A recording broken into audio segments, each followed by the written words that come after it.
Hi everyone, this is Art Nouveau here at Spellbinders, and thank you for joining me today. In this video, I'll show you how to create an elegant card using several dies from Spellbinders' Art Nouveau Collection. I'll be using Stacy Karen decorative frame, Sea Life dies as well as tags, and I'll also use A2 Medding Basics A and B dies to create this project. I'm going to begin by die cutting the decorative frame die out of navy blue cardstock, and I'm using my Platinum 6 die cutting and embossing machine. So I have my base platform, my bottom clear cutting plate, I have my paper and my die facing cutting edge down, going to cover this with another clear cutting plate and send through the machine to cut. This is a beautiful die, and you want to make sure to also emboss it using the embossing sandwich. I've already die cut and embossed 2 panels for my project using A2 Medding Basics A and B dies. I cut one out of rose gold cardstock and another one out of same navy blue.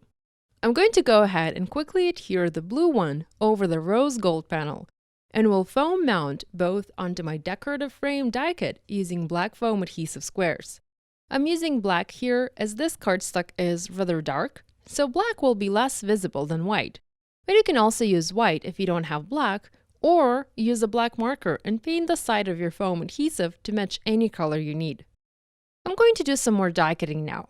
I have the tag die from this collection, and I'm going to cut the actual tag out of gold foil paper, and will die cut the insert out of navy cardstock. The reason I'm adding a navy cardstock is so that I can heat emboss a sentiment over it. I want it to stand out, and if I don't add a blue insert, it's just going to get lost on a card. Here I've heat embossed a simple hello sentiment, and I used gold embossing powder, and I'm just going to foam mount it over the gold frame die cut.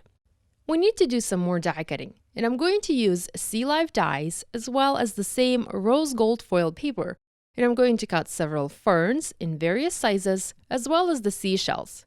I'm going to cut them and also emboss them. I've already created a card base for my project, and it measures 7 1/4 by 5 1/2.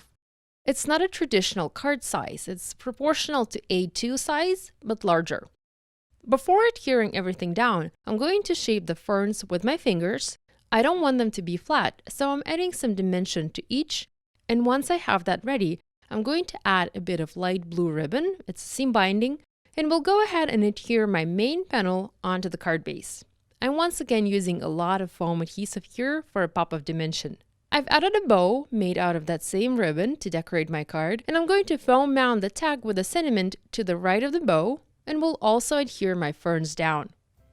I'm using a hot glue gun to adhere these elements, although you can use just regular glue. Lastly, I'm going to add some additional bits and pieces, and we'll finish making this card. Here's a closer look at this project created using Stacy Karen Art Nouveau Collection from Spellbinders. If you have any questions about this card, please leave them in the comment section below. And be sure to subscribe to Spellbinders' YouTube channel for more education and inspiration. Thanks for watching. I'll see you next time. Bye!